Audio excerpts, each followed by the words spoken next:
बिस्मिल्लाहिर्रहमानिर्रहीम। मोहतशम नाजरीन व सामीन, अस्सलाम वालेकुम वरहमतुल्लाहि वबरकातुहू।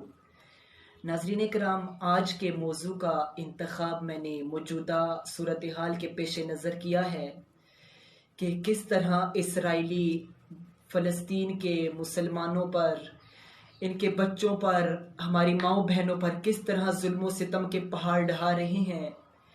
इसी हवाले से आज के मौजू में यहूदियों के घिनौने चेहरे और मस्जिद अक्सा के बारे में बात की जाएगी।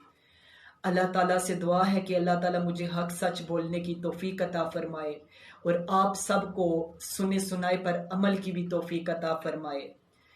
तो मौजू का आगाज करते हैं।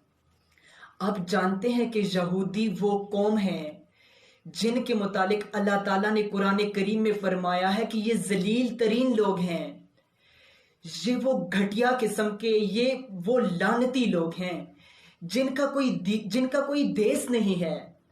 और आज आप देखते हैं कि जिस तरह इन्होंने फ़लस्तीन पर पंजे गाड़े हैं, तो ये सिर्फ इनका कब्जा है। और आप एक बात आपको बताऊं जो सुनकर आप हैरान भी होंगे और आप में से बहुत से लोग ये बात पहले से जानते भी होंगे। आप जानते हैं कि जो आज इसराइल की, आज जो यहूद की आबादी है, जो पॉपुलेशन है, वो तकरीबन 65 लाख टू 1 करोड़ है, तकरीबन 65 लाख से 1 करोड़।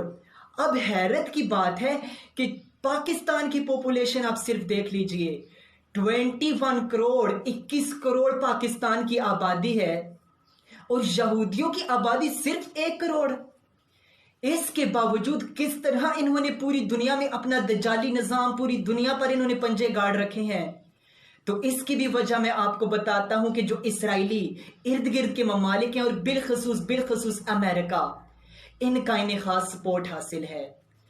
अगर अमेरिका एक दिन भी इनको सपोर्ट ना करे ना, तो इसराइल तबाह बर्बाद होकर रह जाएगा। मैं कहता हूं कि इस लानती कौम की, इस मलून कौम की आबादी जितनी है, इतनी तो मिस्र की सिर्फ फौज की तादाद है।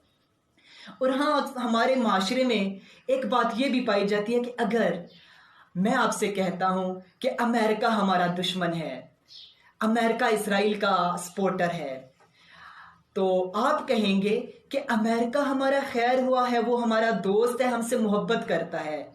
मैं कहूँगा कि क्यों?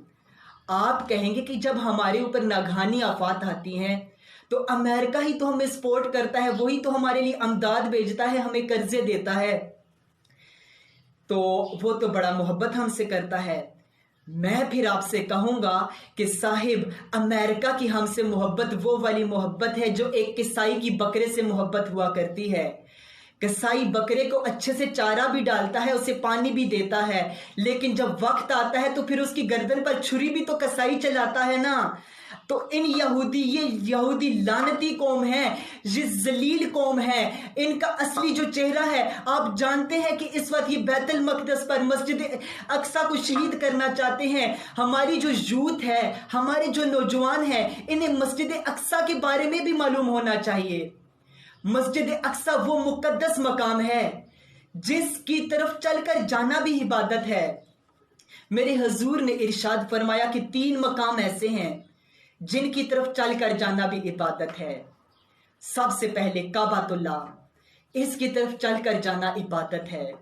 दूसरे नंबर पर मस्जिद नबवी शरीफ, इसकी तरफ चलकर जाना भी इबादत है। और तीसरे नंबर पर मस्जिद अक्सा, इसकी तरफ चलकर जाना भी इबादत है। और हुजूर अलैहिस्सलाम ने इरशाद फरमाया कि मस्जिद अक्सा में नमाज पढ़ने का सवाब 25,000 नमाजों के बराबर है।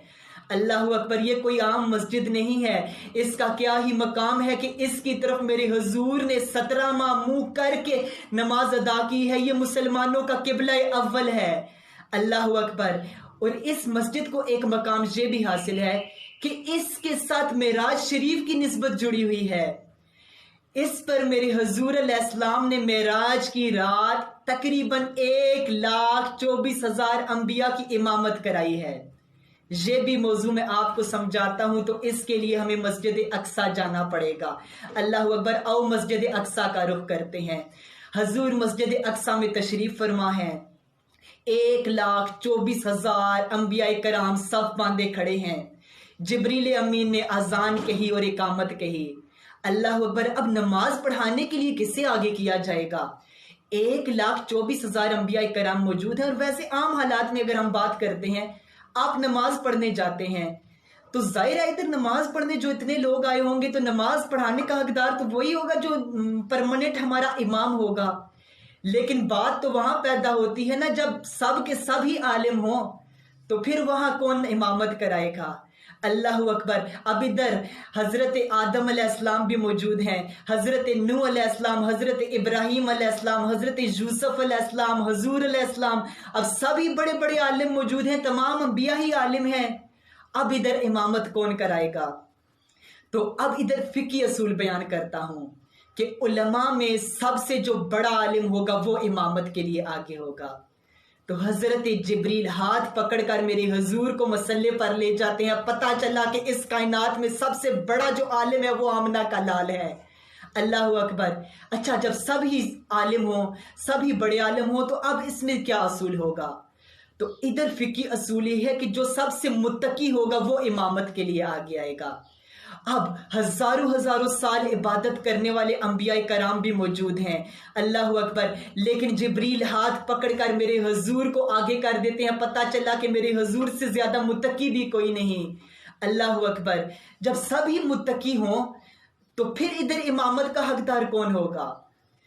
تو پھر یہاں فقہی اصول ہے کہ جس کی قرات سب سے زیادہ اچھی ہوگی۔ اب آپ جانتے ہیں کہ ادھر کتنے کتنے بڑے قاری انبیاء موجود ہیں۔ حضرت داؤد علیہ السلام کتنی پیاری آواز میں قرات کیا کرتے تھے۔ آپ جانتے ہیں کہ پرندے اور جانور بھی آپ کی قرات سننے کے لیے کھڑے ہو جایا کرتے تھے، لیکن جبریل امین نے میرے حضور کو ہاتھ پکڑ کر آگے کیا، پتہ چلا کہ حضور سے بڑا قاری بھی اس دنیا میں کوئی موجود نہیں ہے۔ اللہ اکبر۔ اور جب سب بڑے بڑے قاری موجود ہوں پھر کون امامت کرائے گا؟ یہاں فقہی اصول یہ ہے کہ جو سب سے سونا ہوگا، جو سب سے خوبصورت ہوگا وہ امامت کرائے گا۔ اللہ اکبر۔ اب ادھر یوسف جیسے حسین ترین نبی بھی موجود ہیں، پھر بھی جبریل میرے حضور کو ہاتھ پکڑ کر آگے کر دیتا ہے، تو پتہ چلا کہ حضور سے زیادہ حسن بھی اس کائنات میں کسی کا نہیں ہوگی۔ تو اللہ اکبر، جبریل امین نے میرے حضور کو آگے کیا اور بتا دیا کہ اس کائنات میں سب سے افضل ہے تو میرے نبی ہیں۔